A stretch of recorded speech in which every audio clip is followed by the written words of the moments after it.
Aha!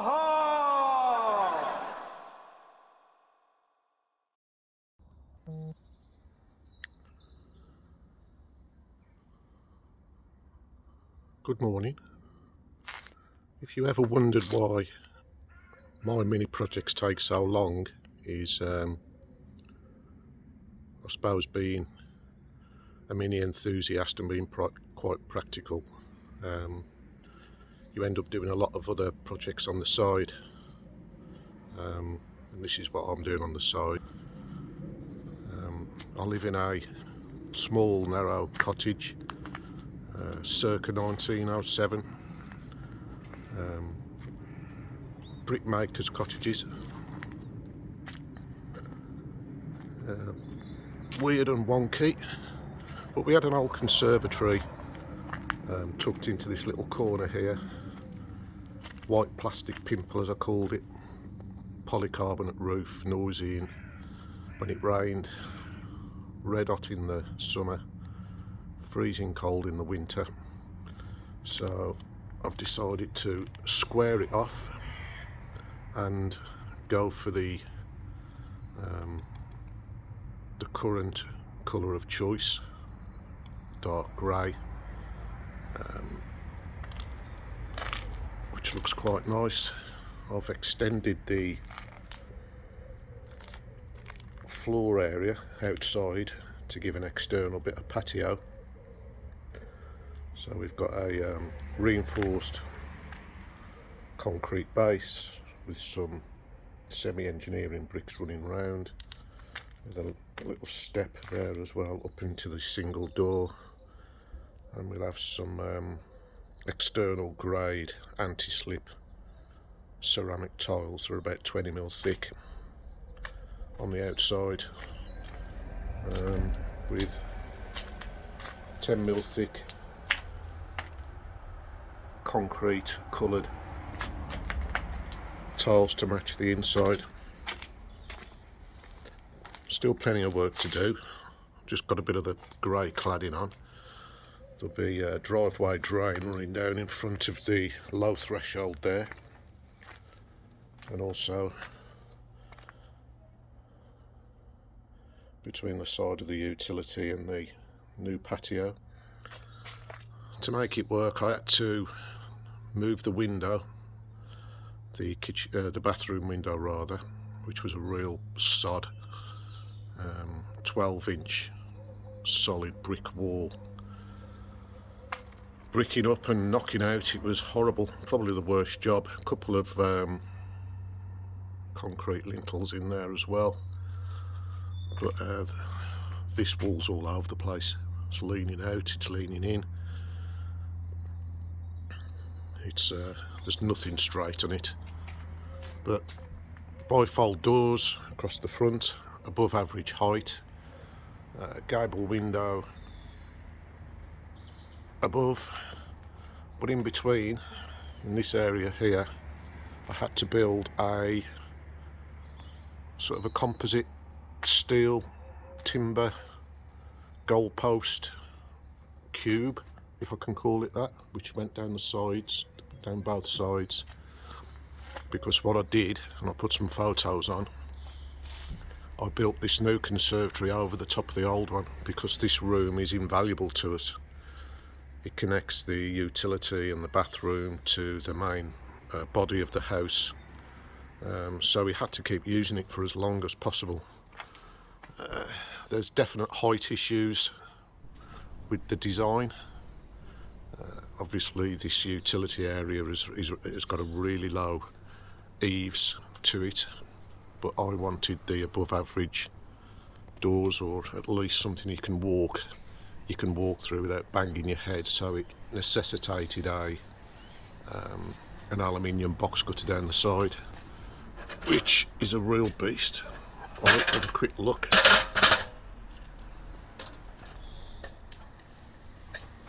I can get the camera down there.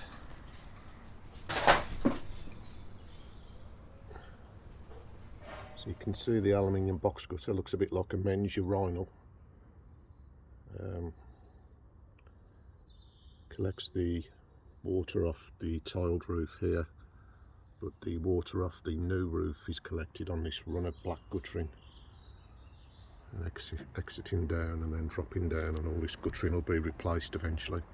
So yes, still some trimming off, but you can see how thick the roof structure is. These are these plastic tap coat tiles, or recycled tiles, which are quite thin. A couple of alluxes on the outside, but you can see how thick that roof structure is, and that's to do with the thickness of insulation that's in the roof structure. I think you've got about 80mm of insulated plasterboard, and you've got 25mm insulation behind that, within the cross battens. Then you've got the structure of the roof itself, the thickness of the rafters, with another 50mm of insulation. And then you've got boarding, and then you've got cross battens, and then you've got obviously a bit of membrane and some felt, and then the tiles on top. Yeah, so behind here there's a steel post there. This 3/4 high wall, brick and lightweight block. Not as I would like it. I do like a bit of end restraint on these protruding walls, but it ain't going anywhere when all this corner's locked up. But there was nothing square on this building. The house corner on the inside isn't square. The front of the conservatory wasn't parallel to the house wall. It shows upon this bottom corner there. It's about 88-89 degrees, but I had to lose it somewhere. I didn't want to start building an outer square roof, so I've kind of forced it to fit. Coming inside, you follow the theme of the grey. All these windows, bifold doors, they're a product which is called warm core, which is aluminium powder coated both sides with a core of PVC centre structure, which stops cold bridging across the windows, reducing condensation on the inside. Obviously high spec glass, toughened, low E panes. Again, thought I'd take this video before the plasterer comes on Tuesday. Some wall lights, a couple of ceiling lights. There's my product, what I make at work, the tie wire, 6mm stainless steel cable with sort of barrel tensioners each side. Literally holds the sides of the roof together. Allows the roof to be like an open vault as well. No timbers going across. But you can see how close the plaster line is to the top of the gable window. I've had to leave enough room there for the plaster to skim up against, so it's going to need masking out. So boxed in beam along there, which was steel bracketed onto the wall in that area, reflected again the other side. It's up in that area, the timber beam running across onto a steel plate there. This is the drop down of the box gutter I showed you outside. So we've got a really low soffit detail underneath the box gutter here. I think if you were 6'3", you'd have to watch your head as you come through this door. But we've obviously, space being a premium, we've created this TV wall, which is basically lower down. I've not got any handles on here yet, but it's two IKEA cupboards, wall cupboards, fixed in place there with the doors. That's mirrored the other end there, but here I've used two dummy door panels to create a surround around this electric flame effect fire, which I got for a good deal. from fireplaces direct. Wired up all the sockets and things, USB, Ethernet, USB, coaxial, nice TV bracket, which has got to come off when the plasterer comes. Some plaster beading, which seemed to take 30 metres of plaster beading. I'm still trying to finish off. This wall was a complete bugger to merge into the new, because it was leaning out about 5 degrees. I don't think it's ever going to fall down, but it was a bugger to get things new against. What also was a bugger was we didn't want the door swinging out, so I bought this pocket door system from Screwfix, this kind of arrangement here, which I've done everything I can to stiffen that up, but the kit is a bit flimsy, but it works. I've got this sliding pocket door. I've got to put some handles on, some pocket handles, but that slides into the wall. It was a bit of a bugger because these pocket doors, these sliding doors, tend to be when you can get access to both sides. But I was building this against a solid wall where the old window was there, the old bathroom window, which I moved. And I couldn't get access to the back. Everything's floating off the surface at the moment because I've got some insulation, some kind of, it's like an insulation board with a coating on, about 20mm thick, and then I've got the tiles to put on top. So everything's floating at the moment. You can see where the old construction was. So I've got a steel post behind there with a double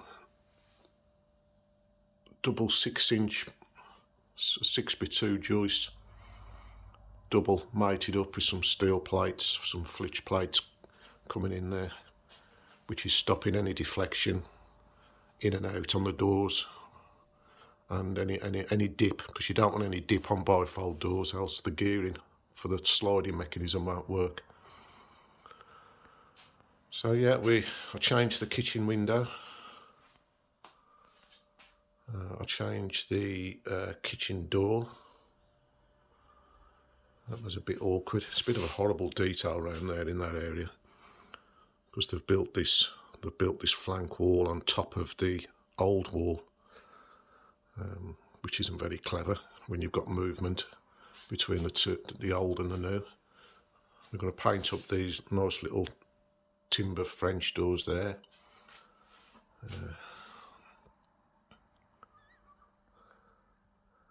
You can see on the existing house wall, the gable wall, it gives a nice vaulted high ceiling. I had to create out of battens a framework to try and give myself something to, well, that was vertical. The house wall was just like a dog's back leg, like the surface of the sea, and I couldn't save it. I couldn't plaster it, so I've created a grid out of battens and plasterboarded it. So yeah, a couple of Veluxes, electric, remote control. So you just press a button, they open and close. They've got rain sensors on the outside, so they'll automatically close when it rains. Pretty clever. Wired those up into the cupboard there, out the way. I probably can't get into that cupboard now. So right jumble of wiring in there, on that door. So yeah, that's what keeps you busy. That's why other projects don't get finished or take ages, but it's enjoyable. I enjoy doing it, which is the main thing. And the plasterer coming next week, it'll start looking like a proper room. There you go. See you later.